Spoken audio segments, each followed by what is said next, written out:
Hey guys, I hope you're all good. I know I haven't done one of these videos in ages, but 2019 was an incredibly hectic year for me, and there was really kind of a big breakthrough when it comes to my physical health. So that's the reason why I'm resuming these videos. In case you don't follow me on Insta, I've definitely been talking about this condition that I've been diagnosed, but today's video is going to be about endometriosis. It's a bit of a mouthful, but yeah, it's going to be about my diagnosis and in particular life post-surgery and living with this thing.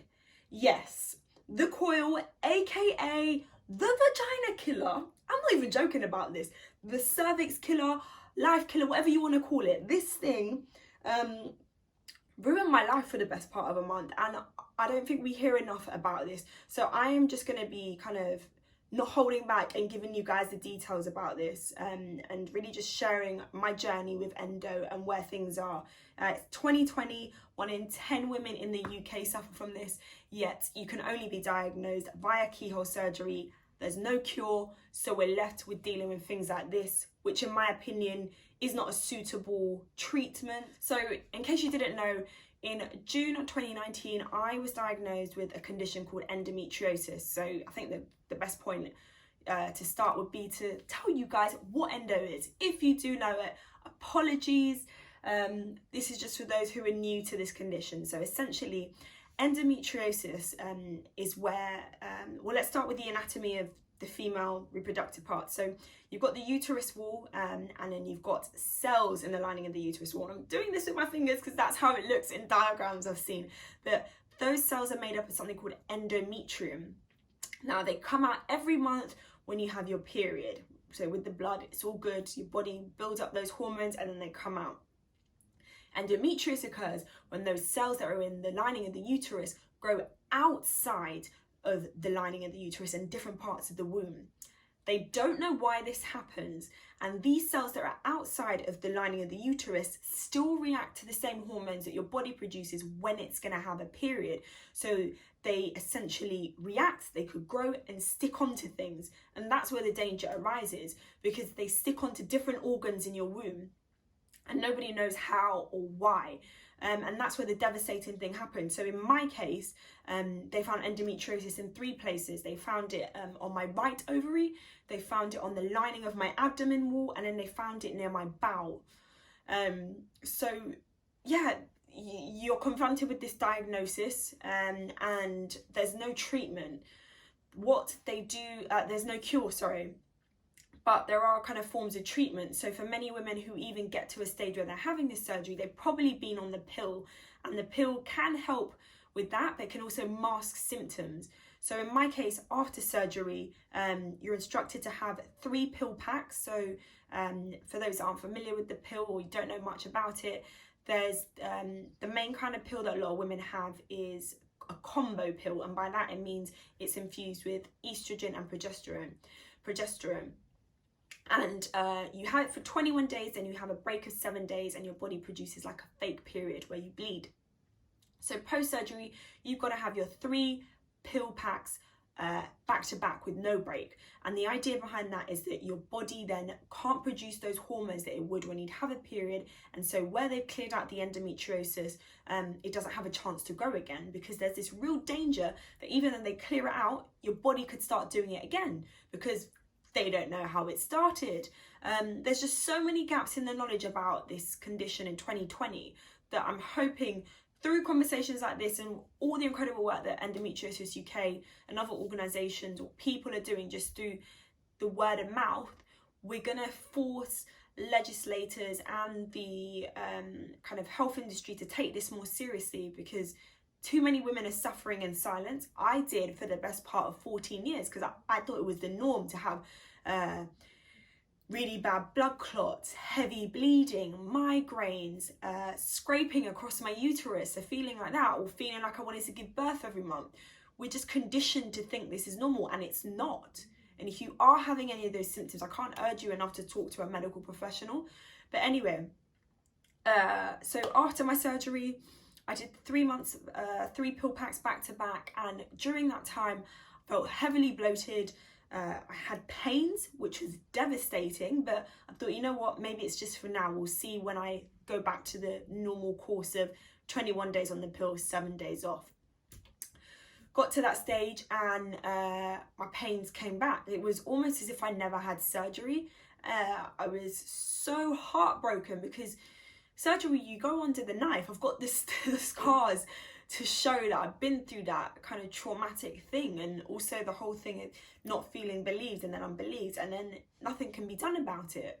Essentially nothing can be done. So I saw my consultants for my post-op appointment, and they said they recommended that I had the Coil. So in case you missed my little intro, this nasty thing, I'm sorry, if you have the Coil and it works for you, fabulous. But in 2020, I'm of the opinion that women should not be subjected to having this form of contraception, simply because I found the experience so traumatic. I'd rather have surgery again and wake up and be in the excruciating pain I was than go through the insertion of this or fitting of this. So there are 2 coils. There's the solely contraceptive one, which I believe is called the copper coil, yeah, and then there's the one infused with hormones, which is the Mirena coil, which I have. And the idea behind the Mirena coil is that the hormones are localized, so they are affecting the area that's essentially affected by endo. It can hit it more than the pill can, because the hormones pass through all of your body, and it's less effective when it's reaching the triangle. I'm going to be calling it triangle, I'm calling it everything. So anyway, I booked to have my Coil fitted mid-November after much deliberation, and similarly to my surgery, I didn't read up much about the fitting of it. Like I read like what it was, what it does, blah blah blah, but not the fitting, because I am the biggest chicken. If I read that stuff up, I am going to scare myself shitless. So got to the day of my appointment, followed the doctor's instructions. She told me to have paracetamol half an hour before going. That's already an indication, honey, that you're going to be in pain. So, and I've been told through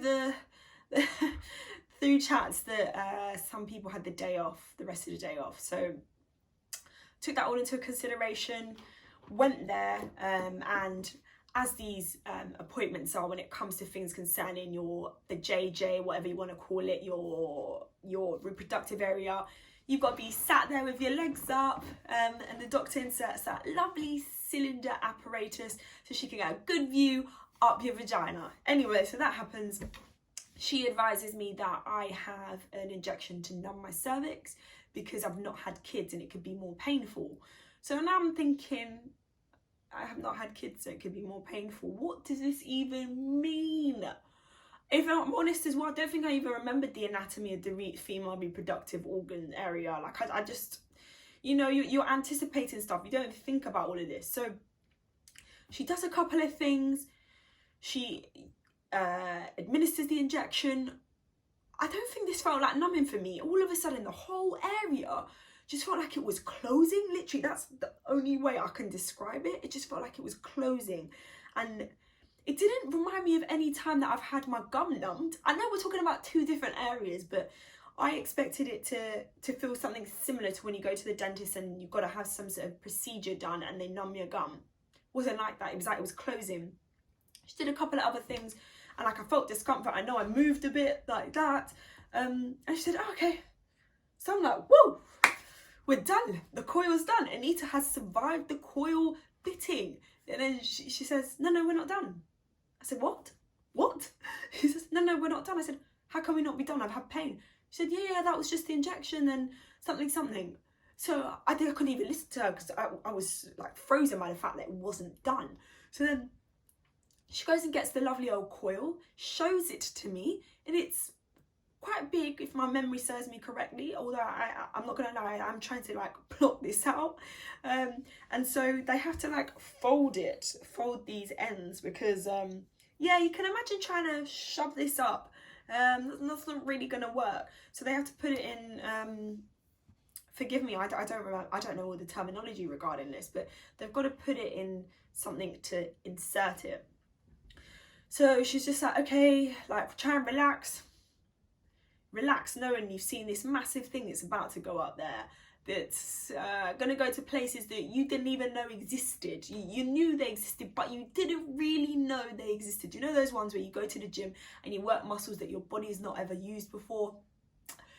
That's the only way I can liken this. That's the only thing I can liken this to. So essentially, she starts, you feel it going up your vagina, like you actually feel it traveling. And like, I kid you not, it felt like the sides were raking along my vagina wall, and you're just there like, oh. Goes further, gets to the cervix now. This is how I knew something weird happened, because it like started to poke through the cervix, and I felt like a bomb had exploded down below. Literally, it went through and it was like, poof. Like the whole triangle just felt like it was on fire. So then pushing it further up, and you can feel it in like below your stomach. Obviously it's not going that high, but you feel it. Like you feel this horrible thing pushing up, and you're there just trying to hold yourself. There was lots of blood accompanied with it in my case. I don't know about others. So if you've had kids, I can understand why it'd be less painful, because your cervix has already been, for want of a better word, used. Something's happened to your cervix because it had to push the baby out. Whereas if you haven't had any kids, golly God, may God be with you if you're going to do this. And I'm not trying to scare anyone, but that's the reality of the situation. So anyway, finished now. There was a nurse also present. She's telling me, okay, get up. Get up where? I was literally lying there like I felt like I'd been destroyed. That's how I felt. And like the whole area, like I said, was horrible. It was a mess. Sorry, but I'm being real here. So, yeah, so then the doctor says, take a couple of minutes to get yourself together if you want. I swear she asked me a minute later, okay, do you want to talk about this now? So by that, she meant I should get up and face her on the other side of the desk. Could not sit up properly, guys. I literally got to the desk, was sat on my side like that. Like, you take for granted certain things. I couldn't sit up properly because I was in so much pain up like until just a bit below my belly button. So she's there explaining what's going on and how I've got to go back to see the nurse to check that the strings are in place once I've had my first period. Like, that in itself like freaks me out. I'm so squeamish. The only reason I've done all of this is because of my endo. I voluntarily would never put myself through this. It was an ordeal. It was traumatic. Anyway, go home. The pain intensifies. I take paracetamol and ibuprofen as she suggests. I cannot walk. I literally lay on my living room floor for 3 hours in pain, humming like a mad woman. I probably looked possessed. I was literally and somehow the humming helped me. I know that sounds nuts and I'm probably sound like a mad woman, as I said, but the humming somehow helped me try and get my head around what the hell I'd just done to myself, because it literally felt like I'd inflicted torture on myself. I would a million times rather have surgery and wake up with that horrible pain in my stomach afterwards than go through that. So anyway, now I managed to get myself up to bed. Luckily I had my parents around. Like, if you're gonna do this, make sure you have someone around to care for you, because it's no joke. Go to bed. I'm woken up at like 3 or 4 with horrible pain again. The whole of the next day I spent in bed because I'm struggling to walk. I cannot stand up straight. Day after that, it's now 72 hours since I've done it. I'm still in a lot of pain, and my family were rather concerned, so they said I should contact the doctor, which I did. She asked me to go in, which to my utter dismay would mean she'd probably want to check things were okay, because like the whole area is so sensitive and it's just raw, and so she needs to put that cylinder thing up there again, or apparatus, sorry. And so that in itself just makes me have even more pain. And she says that my cervix was bruised, she thinks, from the injection, but everything looks okay. Pains don't go away. And one thing that was a constant of my life prior to my surgery was I had to have codeine every time I had a period in order to survive, basically. And now I had to turn to codeine again. So where I said the whole thing about having surgery and I was having pain and that was devastating, this was devastating again, because I didn't want to have to turn to codeine. In case you don't know, codeine is part of the opioid family, which is a really strong drug that it can cause addiction, like it rightly says on the pack. Taken more than 3 days in a row, it can cause addiction. Like, I don't want to have that in my life, but in order to lead a semblance of a normal life, I had to have it.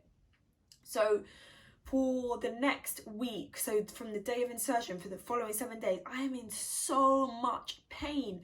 Like, people would see me smiling, but I was dying inside. I'd take my hot water bottle on the tube. You'd have no clue I have a big coat. Literally, it would be in my trousers there. So then I called my doctor again, and she said, right, I'm gonna have to refer you for scans because I'm really concerned. So 2 weeks after the date of insertion, I had an ultra scan and an intravaginal scan, I think it's called. Everything showed the coil as being fine, so they couldn't explain why I was in so much pain. And at this stage, I'd spoken to other girls or women who'd said, like, yeah, sometimes it just doesn't agree with you. I had it out. But obviously, I'm having this because of my endometriosis. All the other women I spoke to weren't having it for that reason. So luckily, I'm in contact with a nurse who specialises in the field, and spoke about it with her. She sympathised with the fact I was in so much pain, and kind of advised me to try and stick with it for the best part of 6 months, and that would give me a really good view as to whether my body has agreed with it or not, because you are putting a foreign object up your triangle, right? It's not just your vagina, it's going up past the cervix. Imagine. Anyway, you are doing something traumatic to your body, so it can take a while to react, and everyone's different. But I'm following that advice. So first month after, I'm in pain most of the day. I bled so much for the first 2 weeks. Spotting wasn't me, it was more like blood. And then now we are just over 2 months since I had the coil inserted, and I'd say within the last week I've had 2 days where I've had a few cramps that have really been painful. I didn't turn to codeine, thankfully, but that's really where I am on my journey. I'm going to be taking you guys along with it so that we can see by the 6 months if this is something that has helped me.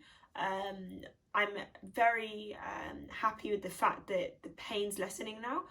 One thing I forgot to mention is that I'm keeping a diary. I was advised to do that because then you can compare where you've come from and where you're going. Not ideal, and I think it just really reinforces the fact that I'm disappointed that in 2020 there's no cure for this, and women, like, I'm going to show you it again, because look at that, have to have that fitted, like, really?